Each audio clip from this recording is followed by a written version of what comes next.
Shri Krishna Chaitanya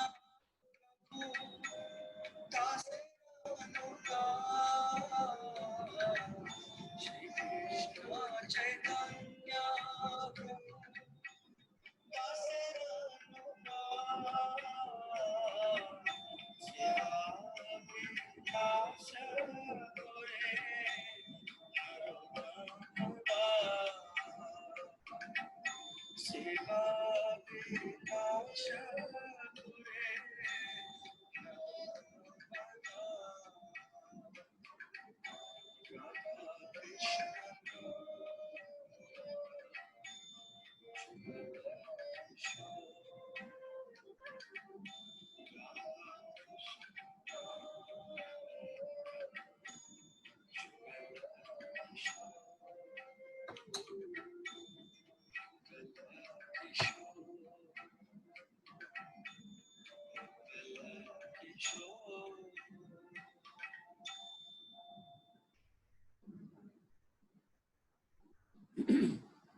हरे कृष्णा।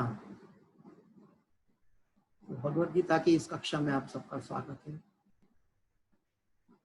आइए हम सब मंगलाचरण करते हैं। जय राधा माधव कुंज बिहारी गोपी जन वल्लभ गिरिवरधारी। जय राधा माधव कुंज बिहारी गोपी जन वल्लभ गिरिवरधारी। यशोदानंदन व्रज जन रंजन यशोदानंदन व्रज जन रंजन यमुना तीरावनचारी यमुना तीरावनचारी। जय राधा माधव कुंज बिहारी गोपी जन वल्लभ गिरिवरधारी। जय राधा माधव कुंज बिहारी गोपी जन वल्लभ गिरिवरधारी। हरे कृष्णा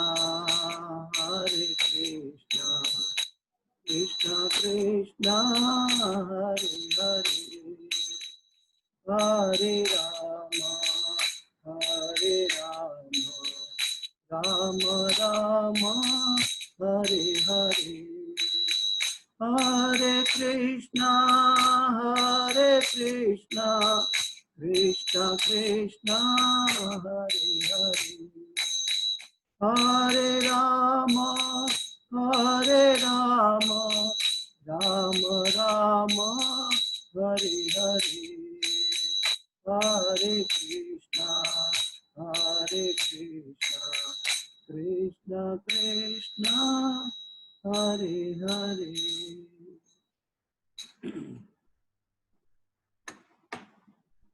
ओम नमो भगवते वासुदेवाय ओम नमो भगवते वासुदेवाय ओम नमो भगवते वासुदेवाय।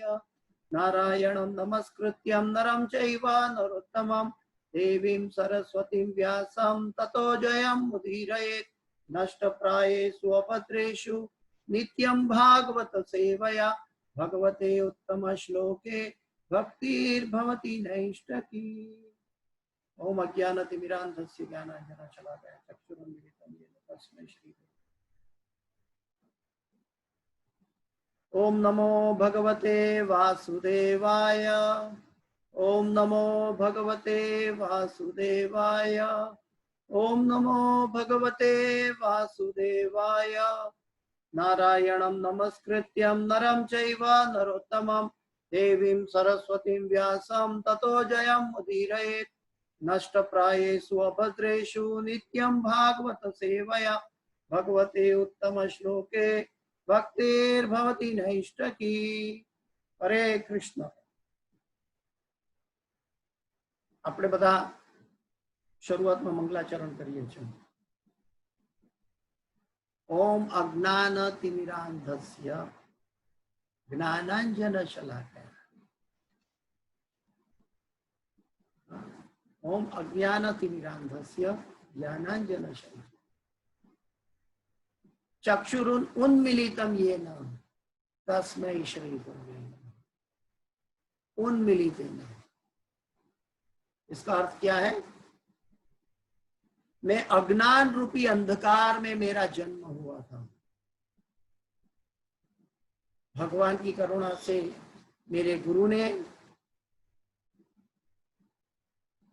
वो अंधकार रूपी मेरे हृदय में पड़ा हुआ अंधकार को उखाड़ कर फेंक दिया।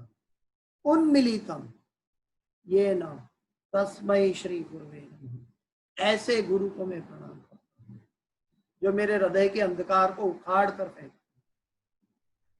तो गुरु का सबसे पहला कार्य यह है कि वो शिष्य के अंदर हृदय में पड़ा हुआ अंधकार उखाड़ कर फेंक सके। और वो तभी हो सकता है जब वो भगवान कृष्ण से चली आ रही परंपरा में हो। नहीं तो भगवान कहते हैं देवी ऐसा गुणमयी मम माया दुरत्यया मामेव ये प्रपद्यन्ते माया में ताम तरन्ति। ये माया जो है, अंधकार रूपी माया जो है, उसको उखाड़ कर फेंकना मुमकिन नहीं है। माम एव ये प्रपद्यन्ते माया में ताम तरन्ति। जो मेरी शरण में आता है वो माया को तार सकता है। आज का श्लोक है भगवत गीता का दूसरा अध्याय का 54, 55 और 61 के श्लोक के ऊपर हम चर्चा करने जा रहे हैं। अर्जुन का पहला प्रश्न है, आइए हम सब साथ में पढ़ते हैं। मैं श्लोक शेयर करता हूं।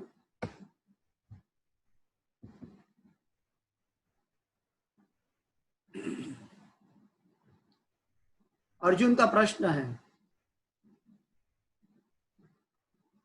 अर्जुन का प्रश्न है, स्थित प्रज्ञस्य का भाषा समाधिस्तस्य केशव स्थितधि किं प्रभाषेत किमासीत व्रजेत किम्।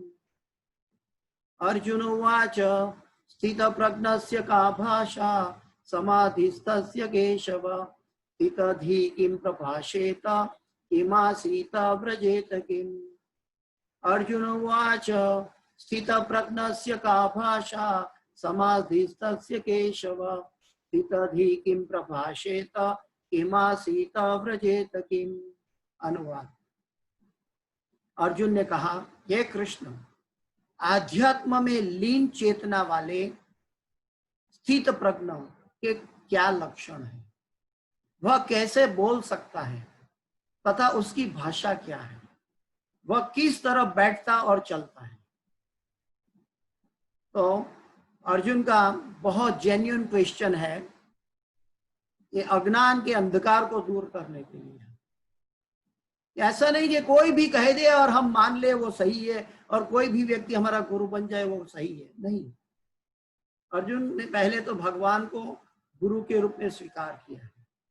सीधा भगवान पर अप्रोच नहीं किया है, गुरु के रूप में स्वीकार किया है। और अर्जुन अभी अपने गुरु के समक्ष ये प्रश्न कर रहा है, हे कृष्ण, आध्यात्म में लीन चेतना वाले स्थित प्रज्ञ के क्या लक्षण है, वह कैसे बोलता है तथा उसकी भाषा क्या है, वह किस तरह बैठता और चलता है। ये प्रश्न हमें क्यों बताया गया कि हमें पता चले कि अगर हम भगवान की भक्ति कर रहे हैं तो मानसिक स्तर पे है या एक्चुअल भक्ति कर रहे हैं। तो एक्चुअल भक्ति कर रहे हैं कि नहीं, उसका लक्षण हम स्वयं स्व टेस्ट कर सकते हैं कि वो जो स्थित प्रज्ञ व्यक्ति है वो क्या बोलता है, उसकी भाषा क्या है, वो कैसा बैठता है, वो कैसा चलता है, उसके लक्षण क्या क्या है। कोई भी व्यक्ति ये अपने आप घड़ित नहीं कर सकता। तो अर्जुन का ये प्राइमरी क्वेश्चन है अर्जुन को, भगवान को, यानी कि अपने गुरु को। आगे प्रभुपाद जी के तात्पर्य में पढ़ते हैं।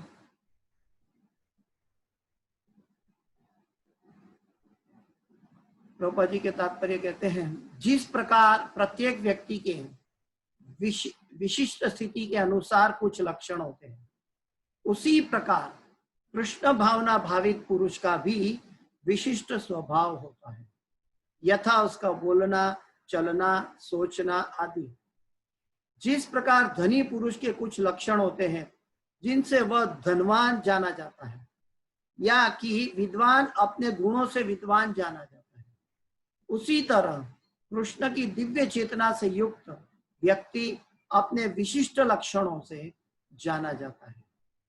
इन लक्षणों को भगवत गीता से जाना जा सकता है, किंतु सबसे महत्वपूर्ण बात यह है कि कृष्ण भावना भावित व्यक्ति किस तरह बोलता है, क्योंकि वाणी ही किसी मनुष्य का सबसे महत्वपूर्ण गुण है। कहा जाता है कि मूर्ख का पता तब तक नहीं लगता जब तक वह नहीं बोलता। एक बने ठने मूर्ख को तब तक नहीं पहचाना जा सकता जब तक वह बोले नहीं, किंतु बोलते ही उसका यथार्थ रूप प्रकट हो जाता है। कृष्ण भावना भावित व्यक्ति का सर्व प्रमुख लक्षण यह है कि वह केवल कृष्ण तथा उन्हीं से संबंधित विषयों के बारे में बोलता है। फिर तो अन्य लक्षण स्वतः प्रकट हो जाते हैं, जिनका उल्लेख आगे किया गया है। अज्ञानतिमिरान्धस्य ज्ञानाञ्जनशलाकया चक्षुरुन्मीलितं येन तस्मै श्री गुरवे। इसके साथ भक्तिवेदांत स्वामी श्रील प्रभुपाद के तात्पर्य यहाँ समाप्त हुए। दूसरे अध्याय के 54वें श्लोक के हम लोग आगे भी दूसरे श्लोक लेने वाले हैं। तो अभी कृष्ण भावना भावित व्यक्ति के लक्षणों की बात हो रही है। स्थित प्रज्ञ, वो व्यक्ति आवेश में नहीं आता, वो स्थित प्रज्ञ होता है। उसके अंदर सबसे बड़ा गुण है वो धैर्य रखता है। और ये कैसे पता चले, अभी प्रभुपाद जी समझाते अपने परपट में कि मूर्ख जब तक बोलता नहीं तब तक वो पता नहीं चलता कि वो मूर्ख है। वैसे दिव्य लक्षणों की प्रमाण क्या है, तो उसका प्रमाण बोलने वाला या सुनने वाला नहीं, लेकिन भगवत गीता प्रमाण है। जैसे कि भौतिक जगत में हम देखते हैं कि एक इंजीनियर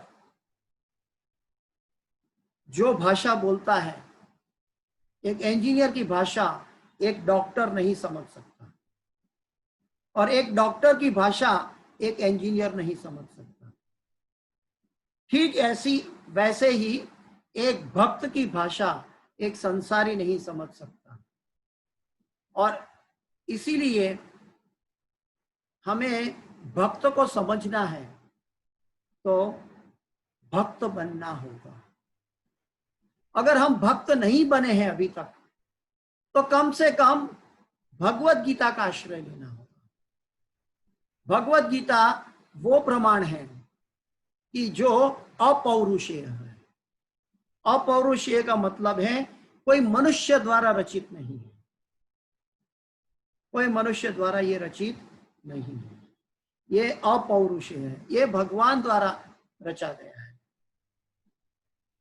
भगवान का एक नाम है असम उध्व।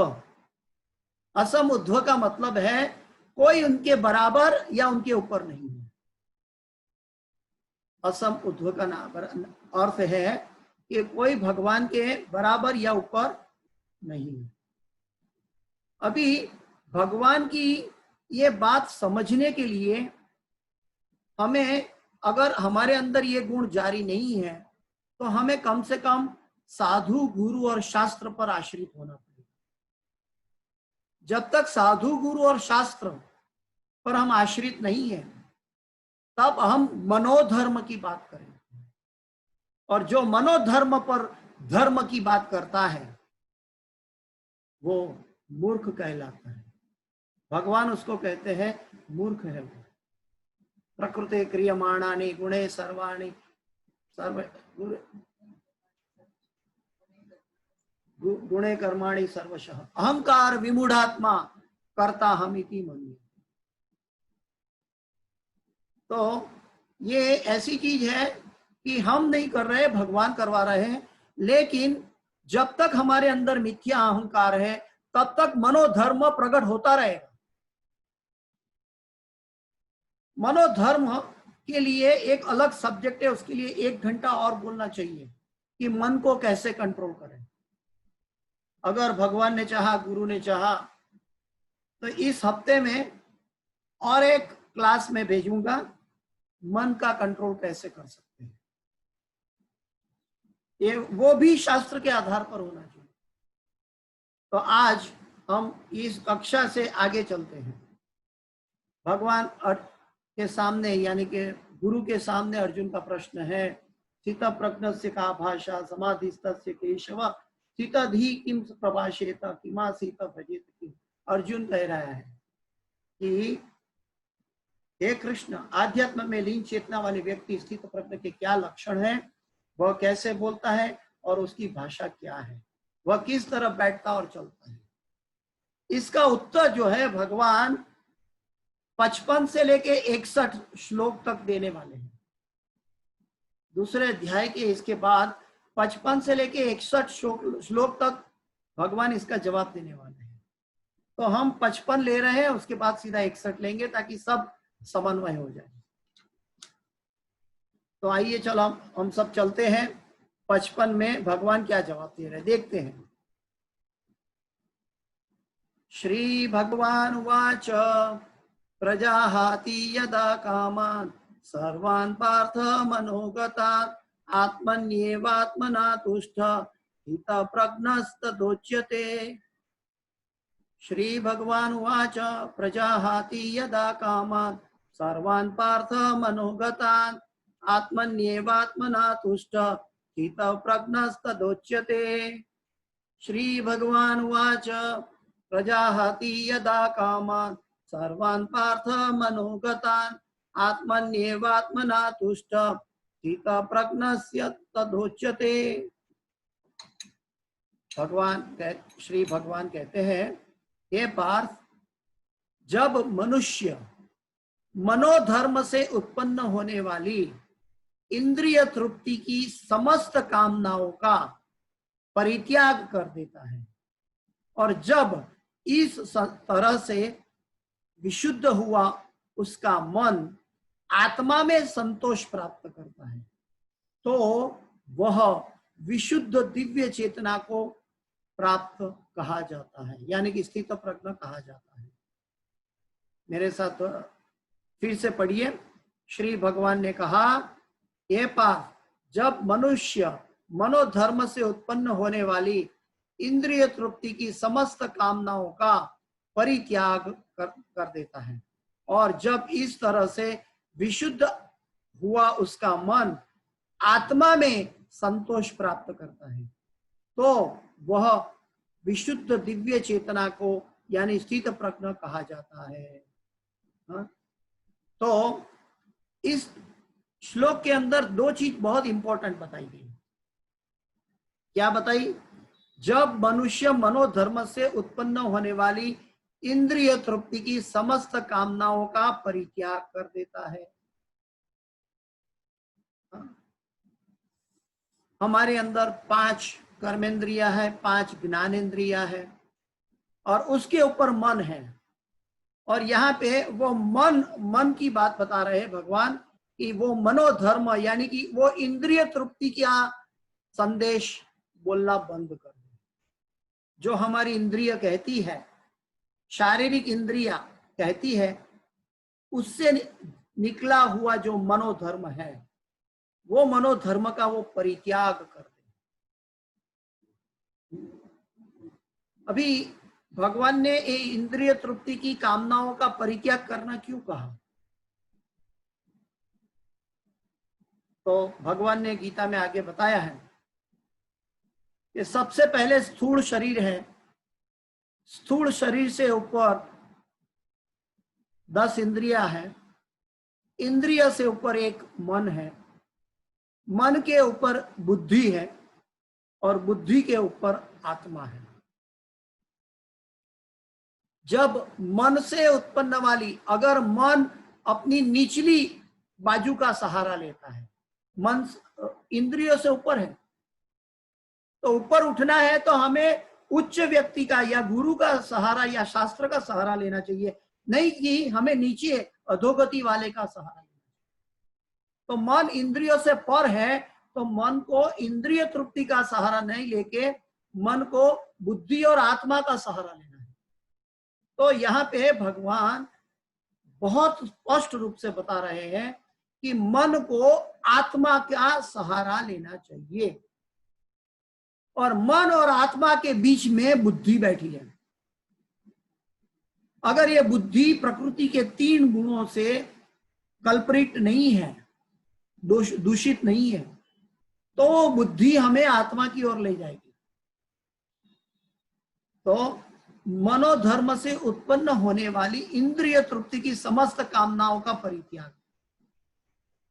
ये बोलना बहुत इजी है, लेकिन प्रैक्टिकल लाइफ में हम सब जो करते हैं वो इंद्रिय तृप्ति या शरीर जो बुलाता है वो बोलते हैं। इसीलिए हमें मिथ्या अहंकार का त्याग करना होगा। मिथ्या अहंकार क्या बताया था लास्ट क्लास में, कि मैं ये शरीर हूं, ये शरीर हूं, अगर ये हम बोलते हैं तो ये हमारा मिथ्या अहंकार है, और वो उसका त्याग करना होगा।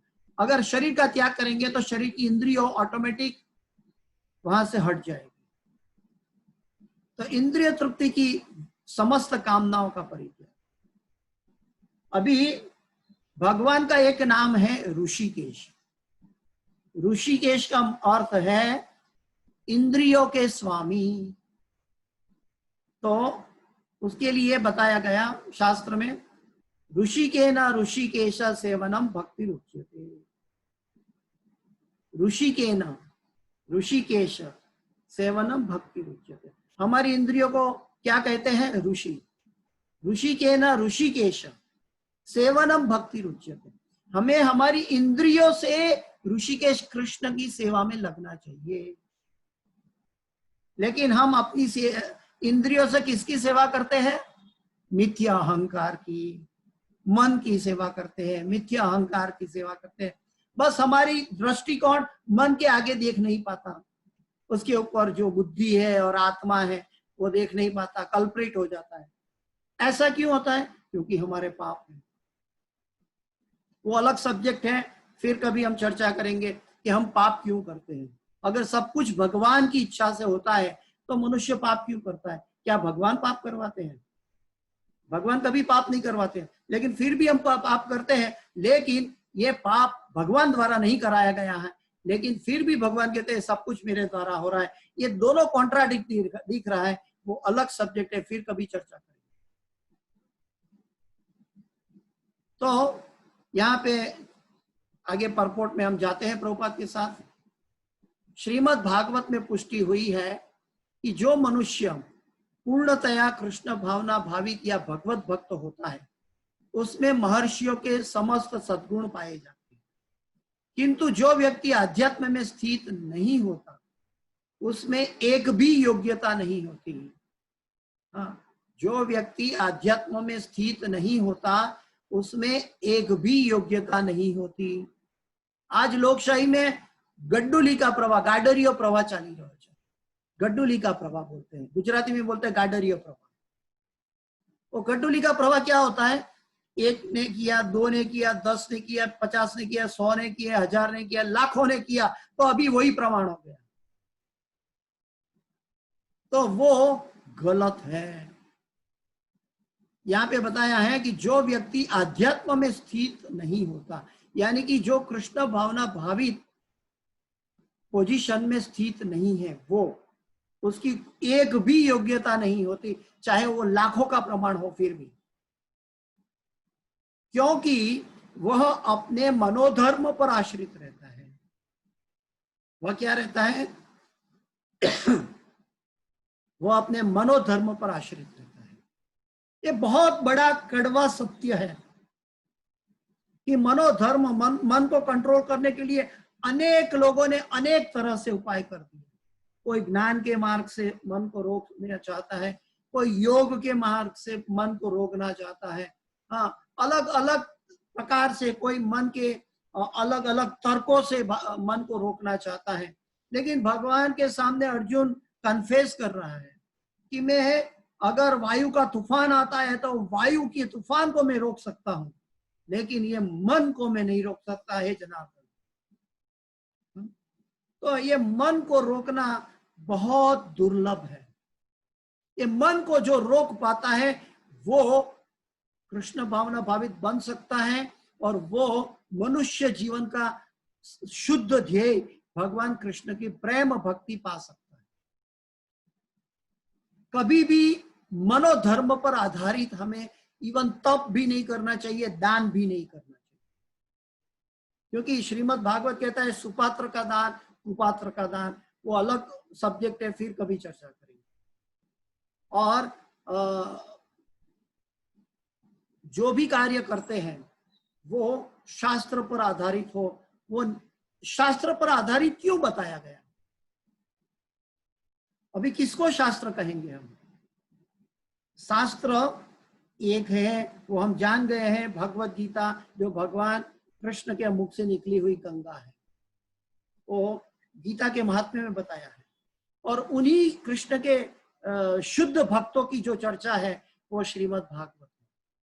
तो शास्त्र प्रमाण श्रीमद् भगवत गीता और भागवत के अतिरिक्त चैतन्य चरितामृतम भी है कि वो प्रेम की पराकाष्ठा दिखाता है, भगवान के प्रति का प्रेम की पराकाष्ठा दिखाता है। श्रीमद् भगवत गीता हमें पशु से मनुष्य बनाती है, श्रीमद् भागवत हमें मनुष्य से भक्त बनाते हैं, और श्री चैतन्य चरितामृतम हम भगवान के भक्त से भगवान के प्रेमी बनते हैं। तो हम सीधा चैतन्य चरितामृतम पढ़ेंगे तो कभी हमें विश्वास नहीं आएगा। उसके लिए हमें भगवत गीता और भागवत पढ़ना आवश्यक है, क्योंकि श्रीमद् भागवत है अमलम पुराण है, उसमें कोई मैल नहीं है। हाँ, कई लोग इंटरप्रेट करते हैं, कई लोग कहते हैं कि ये आपका संप्रदाय का इंटरप्रिटेशन है, ये हमारे संप्रदाय का इंटरप्रिटेशन है, हम, कोई लोग ऐसा इंटरप्रिटेशन करता है, कोई लोग ऐसा इंटरप्रिटेशन करता है। लेकिन जब तक व्यक्ति आंतरिक शुद्ध नहीं है तब तक उसका इंटरप्रिटेशन शास्त्र आधारित नहीं होगा। इंटरप्रिटेशन का दूसरा शब्द है मनोधर्म। तो जो मनोधर्म पर आधारित है वो शास्त्र को भी मोटिवेट करेगा, और जो शास्त्र को मोटिवेट करता है वो व्यक्ति धर्मग्लानि की ओर जाता है। कहां जाता है? धर्मग्लानि की ओर, मतलब अधर्म की ओर जाता है। अभी कोई कैसे कह दे कि हम जो कहते हैं वो मनोधर्म नहीं है और वही शास्त्र है। इसीलिए प्रभुपाद जी कहते हैं कि कोई भी चीज शास्त्र की अपनानी है तो एज इट इज अपनाए, उसमें नमक मिर्ची छांटने की आवश्यकता नहीं। तो यहाँ पे बताते हैं कि जो व्यक्ति अध्यात्म में स्थित नहीं होता उसके लिए एक भी योग्यता नहीं होती, क्योंकि वो अपने मनोधर्म पर ही आश्रित रहता है। दूसरा एग्जाम्पल प्रभुपाद जी ने बताया, एक दूध का कटोरा है और एक दूध का कटोरा के अंदर सांप ने अपनी जिह्वा का टच कर दिया। अभी दूध तो दूध है, लेकिन सांप ने वो दूध चख लिया खाली, क्या वो दूध पीने लायक रहेगा? कभी नहीं।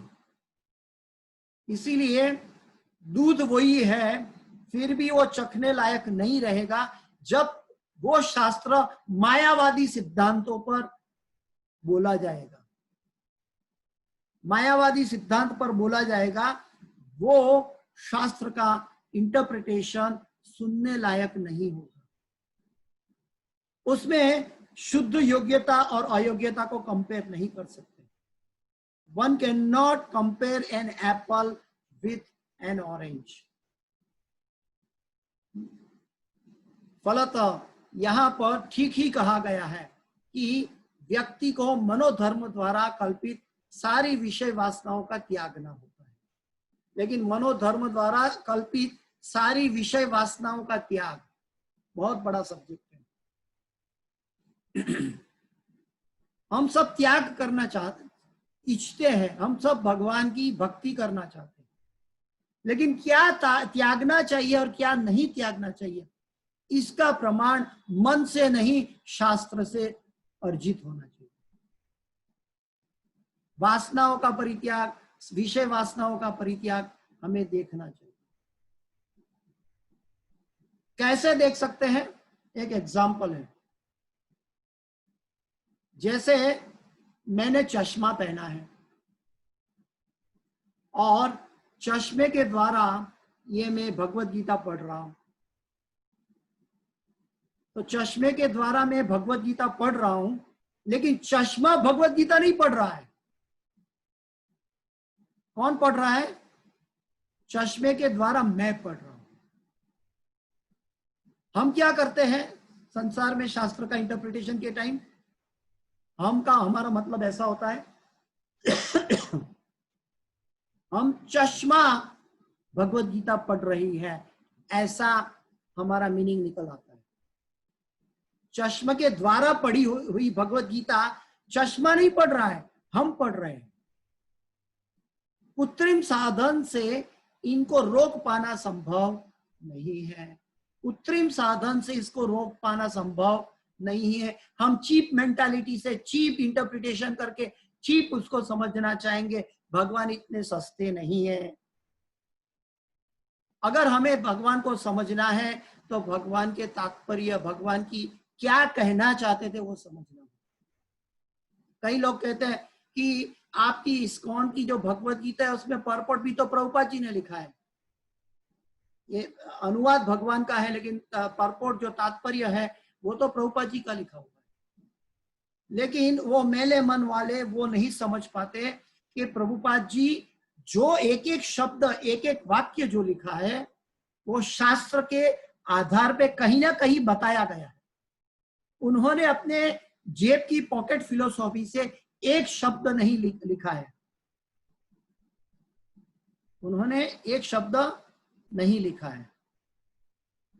तो कैसे हम इसको समझेंगे कि इसको कैसे जानेंगे?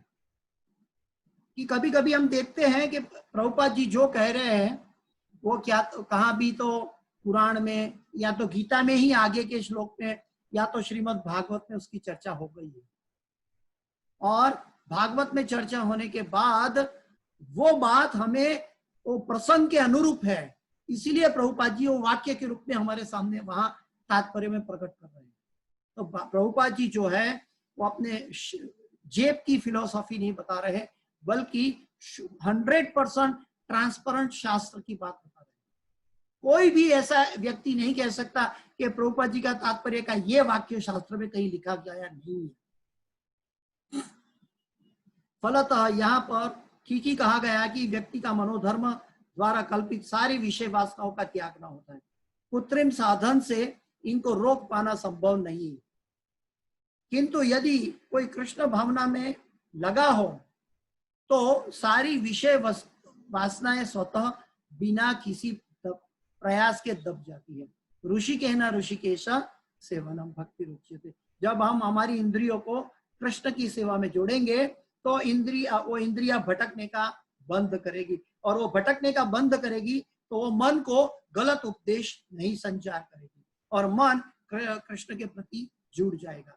तो वो प्रभुपाद जी बता रहे हैं कि अतः मनुष्य को बिना किसी झिझक के कृष्ण भावनामृत में लगना होगा, क्योंकि यह भक्ति उसे दिव्य चेतना प्राप्त करने में सहायक होगी। अत्यधिक उन्नत जीवात्मा महात्मा अपने आप को परमेश्वर का शाश्वत दास मानकर आत्मतुष्ट रहता है।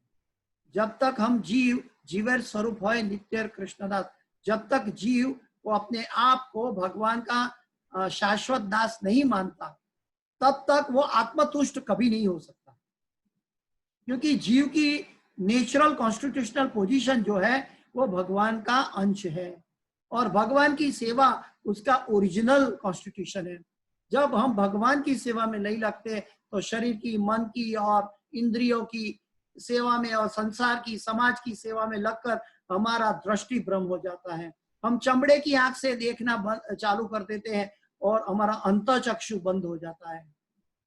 इसीलिए हमें ये समझना चाहिए कि ममे वांछो जीव लोके, यानी कि हम भगवान के अंश होने के नाते भगवान की सेवा करना हमारा नैष्ठिक धर्म है। ऐसे आध्यात्मिक पुरुष के पास भौतिकता से उत्पन्न भी विषय वासना फटक नहीं पाती।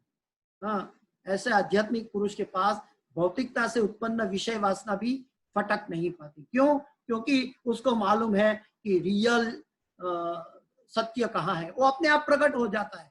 किसी को ठोर आर्ग्यूमेंट करके साबित करना नहीं होता।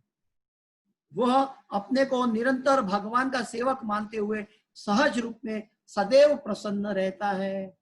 जो भगवान का सेवक है वो भगवान की बातों में सदैव प्रसन्न रहता है।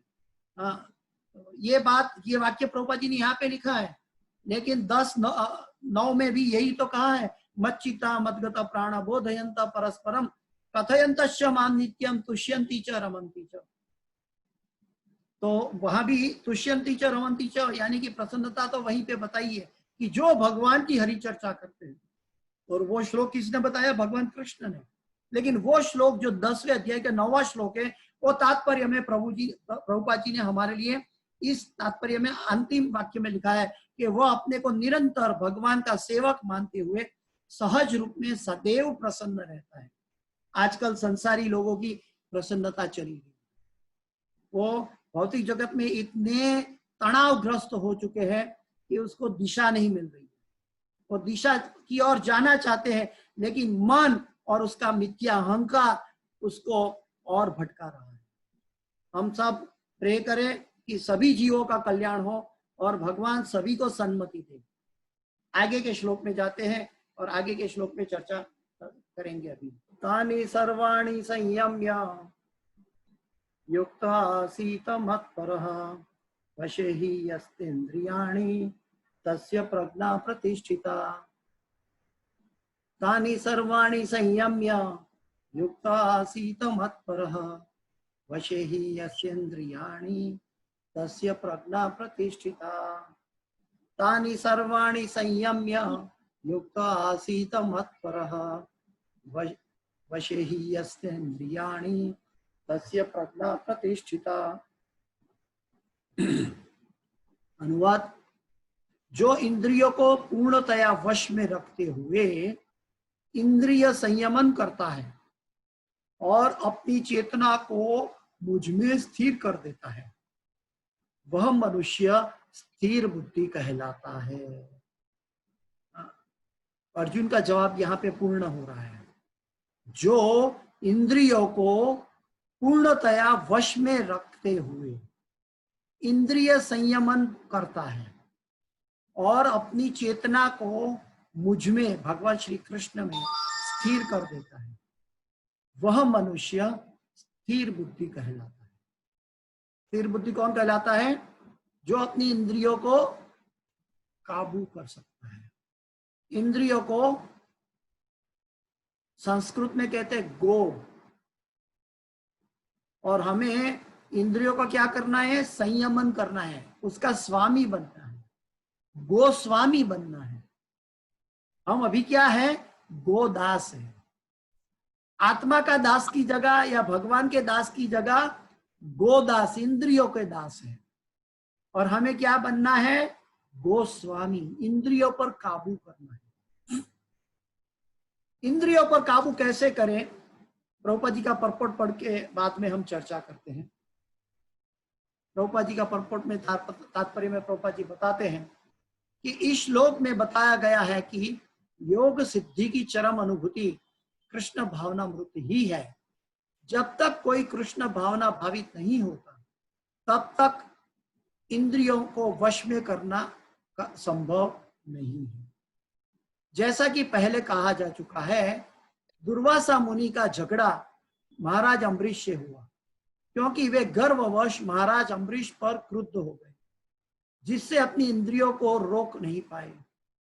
दूसरी ओर यद्यपि राजा मुनि के समान योगी न था, किंतु वह कृष्ण का भक्त था और उसने मुनि के सारे अन्याय सहन कर लिए, जिससे वह विजयी हुआ।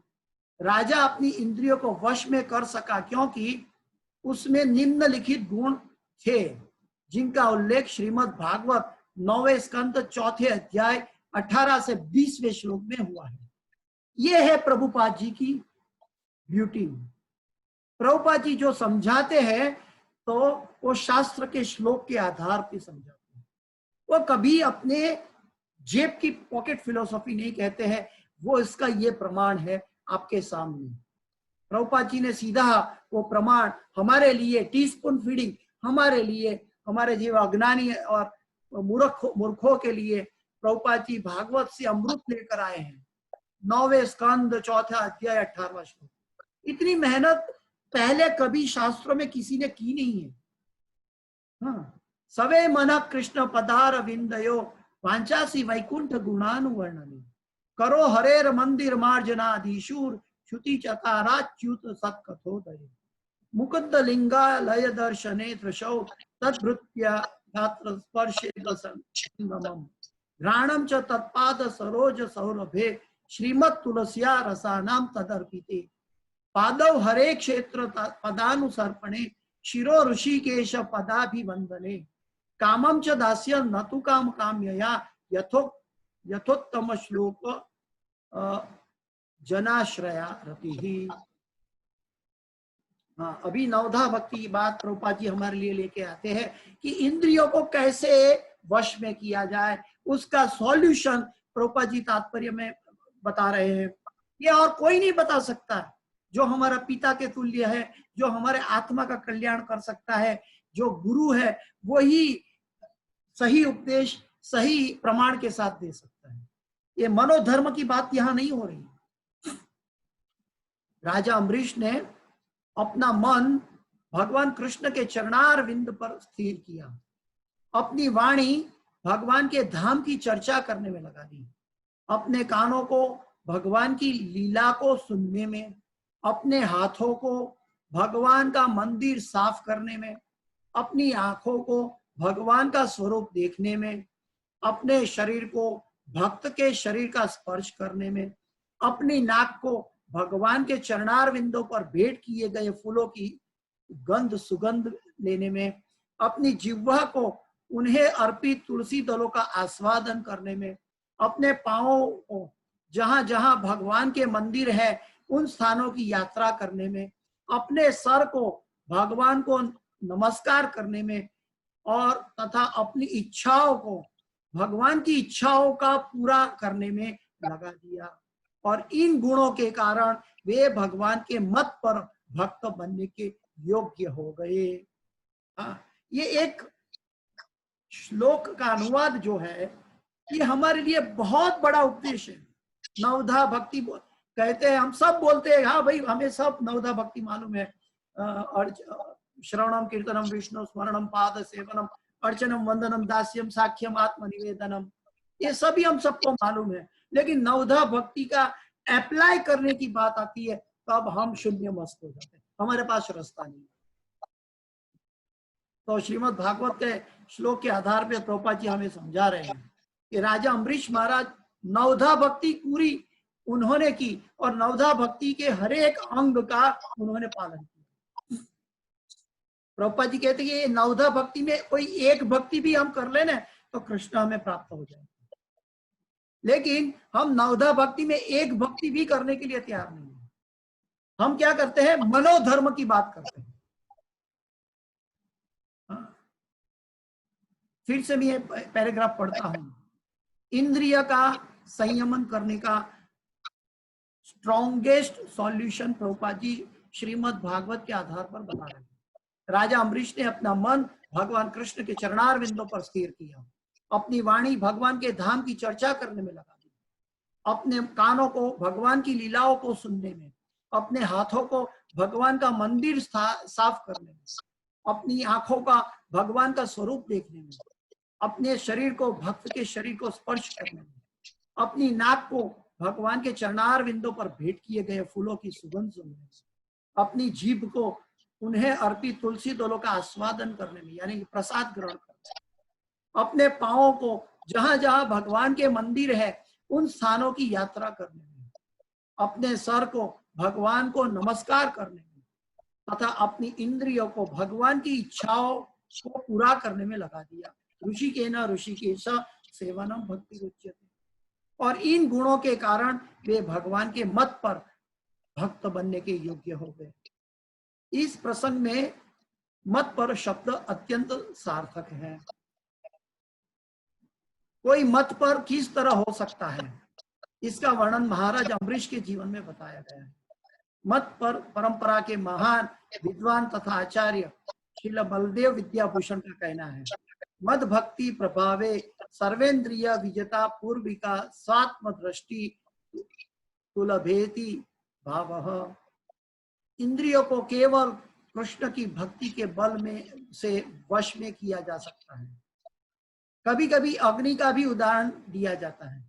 जिस प्रकार जलती हुई अग्नि कमरे के भीतर की सारी वस्तुएं जला देती है, उसी प्रकार योगी के हृदय में स्थित भगवान विष्णु सारे मलों को जला देते हैं। योग सूत्र भी विष्णु का ध्यान आवश्यक बताता है, शून्य का नहीं। तथा कथित योगी जो विष्णु छोड़कर और अन्य किसी वस्तु का ध्यान करते हैं, आजकल लोग कोई शून्य पर ध्यान करते हैं, और बौद्धिस्ट लोग कोई लाल गोल बिंदु पर ध्यान करते हैं, तो अन्य किसी वस्तु पर नहीं, भगवान विष्णु को छोड़कर अन्य किसी वस्तु पर ध्यान धरते हैं, वे केवल मृग मरीचिकाओं की खोज में वृथा ही अपना समय गंवाते हैं। कभी डेजर्ट में पानी नहीं मिलेगा, लेकिन वो पानी के भाव से हिरण वो दौड़ता रहता है पानी मिलेगा करके, लेकिन अंते मृत्यु को प्राप्त हो जाता है, पानी नहीं मिलता। हमें कृष्ण भावना भावित होना चाहिए, भगवान के प्रति अनुरक्त होना चाहिए। असली योग का यही उद्देश्य है। तो आइए हम कुछ और बातें भी देखते हैं कि भगवान ने स्थित प्रज्ञ के लिए क्या क्या बताया था। हाँ, तो वो बीच में क्या बताया था उसका अनुवाद मैं पढ़ लेता हूं। जो त्रय तापों होने पर भी मन में विचलित नहीं होता अथवा सुख में प्रसन्न नहीं होता और जो आसक्ति भय तथा क्रोध से मुक्त है, वह स्थिर मन वाला मुनि कहलाता है।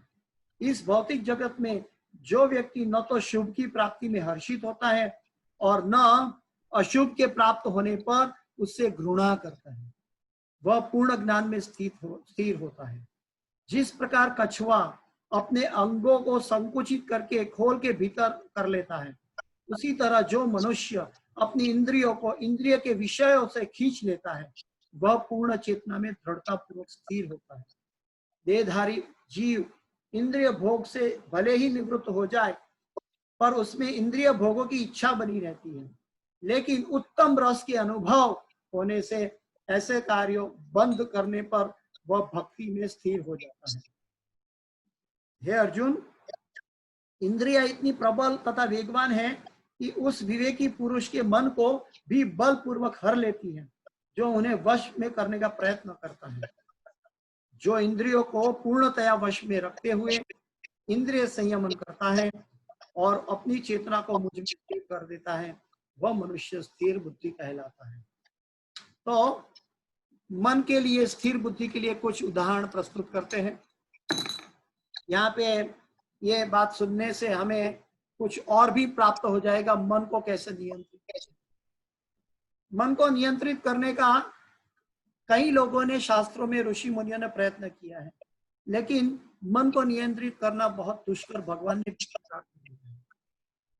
हम जानते हैं कि विश्वामित्र मुनि 10,000 साल योगिक प्रक्रिया से ध्यान में बैठे थे, और ध्यान में बैठने के बाद जैसे मेनका, इंद्र को डर लगा, इंद्र ने मेनका को भेजा, और मेनका की पायल की घुंघरू की आवाज सुनकर वो विचलित हो गई और फिर उन्होंने शादी कर ली। उनकी पूरी 10,000 साल की तपस्या का भंग हो गया। तो जो हम यौगिक प्रक्रिया से अगर हम इंद्रियों को नियमन करने जाएंगे तो निष्फल हो जाएंगे। और आगे दूसरी बात है, दूसरा एक एग्जांपल है सौरभ मुनि का, कि वो पानी में जाके तपस्या करने गए कि कोई मुझे किसी को देखना नहीं है। वो पानी में जाकर तपस्या कर रहे थे, लेकिन वहां मछली का मिथुन भाव देखकर, मिथुन का समय देखकर, मछलियों को मिथुन करते हुए देखकर वो भी बाहर आके कहीं स्त्रियों से उनका शादी हुआ और उन्होंने कहीं बच्चे पैदा किए, और बाद में उन्होंने रियलाइज किया कि वो गलत थे। और उसके सामने ये सब योगी की बात है, जो अपने स्व प्रयत्न से, शरीर से, मन से बाहर की तरफ देखना बंद करना चाहता है, यानी कि इंद्रियों के दरवाजा बंद करना चाहता है। एक्चुअली प्रभुपाद जी समझाते हैं कि हमें इंद्रियों को बंद नहीं करना है, इंद्रियों को मोड़ना है, बंद नहीं करना है। दबी हुई इंद्रियां उछलेगी और हमें बर्बाद कर देगी। लेकिन हम इंद्रियों को मोड़ना है, हम ही वही इंद्रियों को नवधा भक्ति के आधार पर भगवान की सेवा में लगते हैं। तो वो कौन कर सकता है? भगवान का भक्त कर सकता है। एक उदाहरण आता है, श्री चैतन्य महाप्रभु के महान भक्त एक हुए जिसको नामाचार्य की पदवी प्राप्त हुई, जो मुसलमान के कुल में जन्मे थे, नामाचार्य हरिदास। वो भक्त थे। हाँ, उनके सामने भी ऐसी कुछ उनके ऊपर कोई द्वेषी ब्राह्मण पंडित लोग थे, तो उनको गिराने के लिए उनके ऊपर कुछ प्रयोग करना चाहे कि भाई ये ढोंगी है, उसको गिरा दे, वो मुसलमान है। तो जगन्नाथपुरी में उसको मंदिर में प्रवेश नहीं था। श्री चैतन्य महाप्रभु जगन्नाथ जी का प्रसाद लाकर उनको खिलाते थे, और वो पूरा दिन 3 लाख बार, कितनी बार? 3 लाख बार भगवान कृष्ण का हरे कृष्ण महामंत्र का जप करते थे। यानी कि 193 चैंटिंग जपमाला, यानी कि 18 से 20 घंटा वो जप किया करते थे तुलसी के पास बैठकर, और बाद में उनका सोना पीना खाना जो भी है बाकी 3-4 घंटे में होता था। तो ऐसे महान भक्त नामाचार्य हरिदास ठाकुर थे, और उनके पास कुछ ब्राह्मण पंडितों ने सोचा कि ये ढोंग कर रहा है, तो उसकी परीक्षा करने के लिए एक वेश्या को भेजा। तो वेश्या को भेजने के बाद वो वेश्या ही, मुझे आपके साथ आनंद सहचरण करना है, लेकिन उन्होंने मना नहीं किया। उन्होंने बोला ठीक है, पहले मैं पहला अपना नित्य क्रम पूरा कर लो, फिर तुम्हारी इच्छा पूरी करूंगा।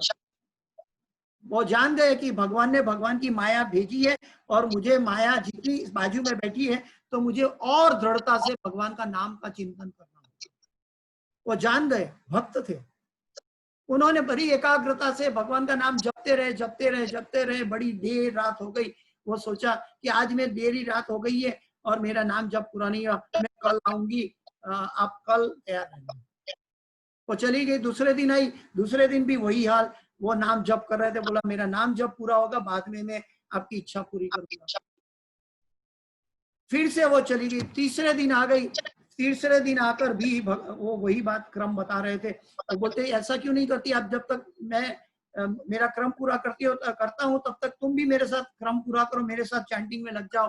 हरे कृष्णा कृष्णा कृष्णा हरे हरे, हरे राम राम राम हरे हरे। तुम भी मेरे साथ ये हरे कृष्ण महामंत्र का जप में जुड़ जाओ। जब ऐसा सोचा और उन्होंने कहा, और उसने भी सोचा कि हाँ वही तो करती हूँ आज। 3 दिन उन्होंने सुना था महामंत्र का जप, एक शुद्ध भक्त के संग में। और उसके बाद क्या हुआ कि वो शुद्ध भक्ति के संग में वो सुन रही थी। तीसरे दिन उसको रियलाइज हुआ कि मैं ऐसे एक महान भक्त को गिराने आई हूँ, मैं कितनी नालायक हूँ कि मैं ऐसा बड़ा जघन्य अपराध करने जा रही हूँ। तो उसका मन चेंज हो गया, किसका? वेश्या का। और वो बाद में उन्होंने नामाचार्य हरिदास ठाकुर के पास माफी मांगी और उन्होंने कहा कि अभी मैं तो ऐसा पापमय जीवन बिताया है, मेरा उद्धार कैसे होगा। तो फिर उन्होंने रास्ता बताया, वो रास्ते से पाप की कमाई से सब ब्राह्मण और वैष्णव को भंडारा कर दिया और उन्होंने अपना सर मुंडवाकर हरिदास ठाकुर के पास जाकर दीक्षा लेके महान भक्त बन गए। तो ये कौन कर सका? एक भक्त कर सका। वहां विश्वामित्र मुनि थे जो यौगिक प्रक्रिया में बैठे थे, वो मेनका के साथ शादी कर बैठे। यहाँ हरिदास ठाकुर थे, वो वेश्या को भक्त बनाकर बैठ गए। तो ये चीज होती है कि जो शुद्ध भक्त होते हैं, वो शुद्ध भक्त की भक्ति की शक्ति होती है। अगर कोई व्यक्ति सही में अपना कल्याण चाहता है तो वो अपने मन को कंट्रोल कर सकता है। बाकी भगवान को, भगवान के नाम का जप के अलावा हम भगवान का, हमारा मन को भगवान के नाम के जप के अलावा हम मन को कंट्रोल में नहीं कर पाएंगे।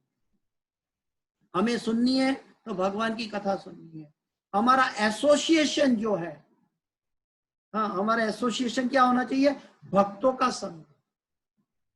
84 लाख योनि में मनुष्य जन्म दुर्लभ है और दुर्लभ मनुष्य योनियों में भगवान का सत्संग दुर्लभ है और भगवान के सत्संग में शुद्ध भक्त का संग दुर्लभ है। और शुद्ध भक्त के संग के साथ रह के न चाहते हुए भी वो हम भक्त बन जाएंगे। तो इसीलिए हमें गीता का आधार या गीता प्रेमियों का आधार या भगवान के भक्तों का संग करना चाहिए।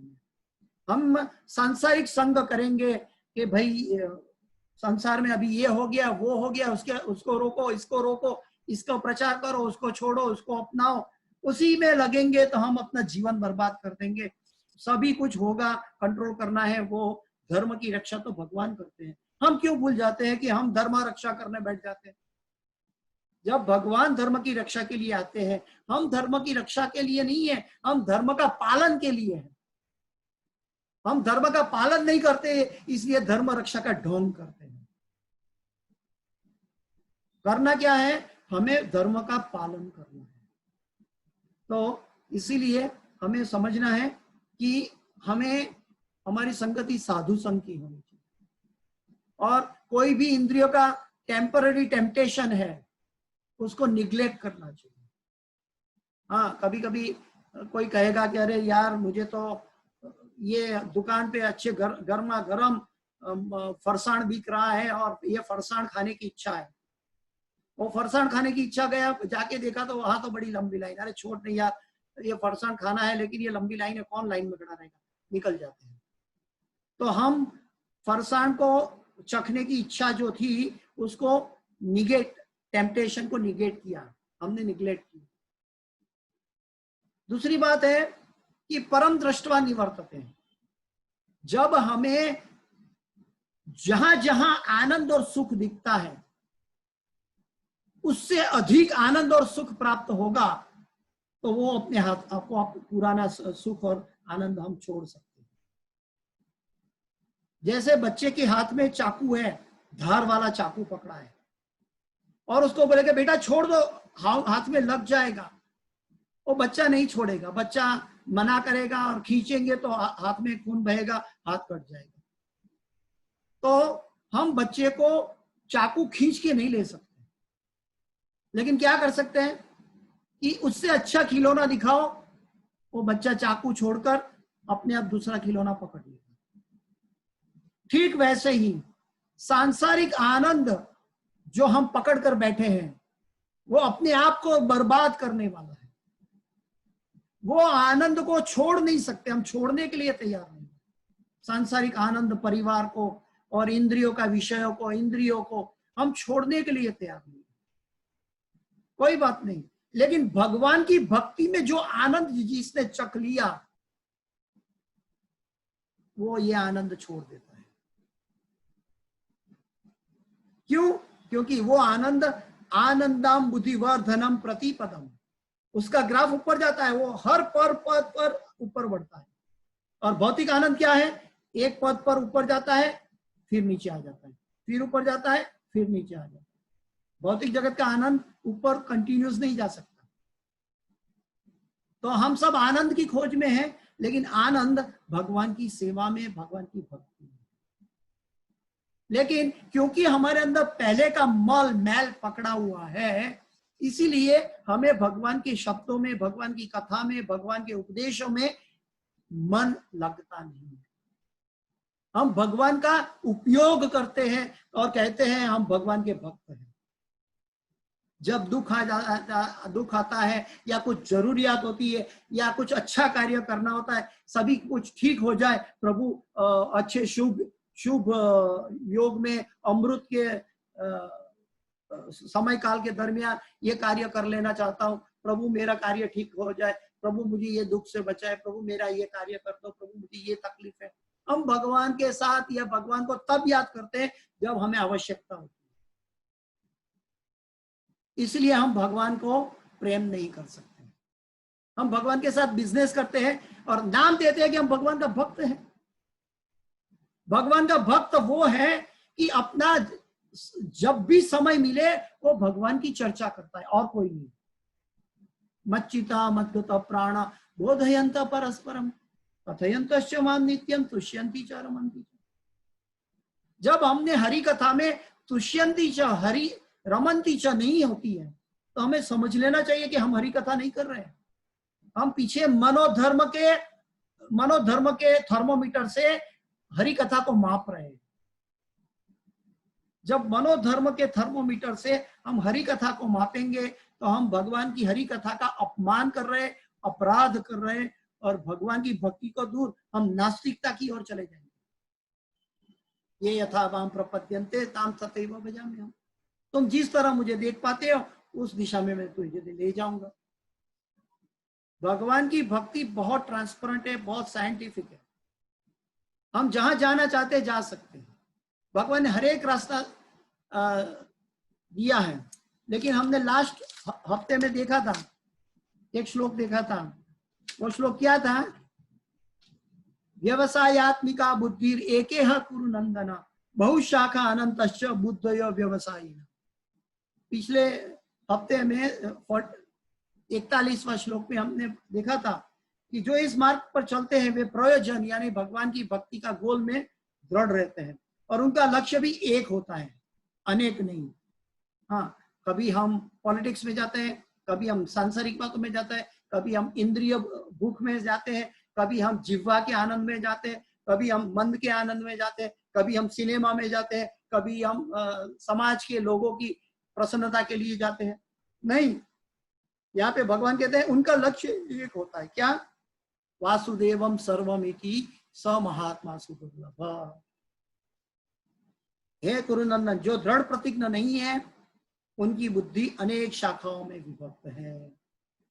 तो इसके लिए हमें समझना है कि हमें परम दृष्टवा निवर्तते का उपयोग करना होगा। और परम दृष्टवा का अर्थ है कि हमें अपनी भौतिक आनंद से ऊपर उठने के लिए आध्यात्मिक आनंद में जुड़ना होगा। और जो आध्यात्मिक आनंद सेंटिमेंट ना हो और गलत रास्ते पे ना हो, इसलिए आध्यात्मिक आनंद को हमें शास्त्र के आधार पे लेके जाना होगा। कई कई लोग बोलते हैं आप तो गीता ज्ञानी हो, हम तो भक्ति करते हैं, आप भक्त की बात मत करो, हम लोग ज्ञान की बात नहीं करेंगे, हम तो भगवान के भक्त हैं, भक्त की बात करेंगे। गीता हमें भक्ति सिखाती है, गीता हमें भक्ति का ज्ञान देती है, ये हम भूल जाते हैं। गीता हमें ज्ञानी बनने का नहीं कह रही है। ज्ञानी तो बनेंगे ठीक है, लेकिन इसीलिए ताकि हम इक्विलिब्रियम बन पाए, तब जाकर भक्ति की सही दिशा मिलेगी।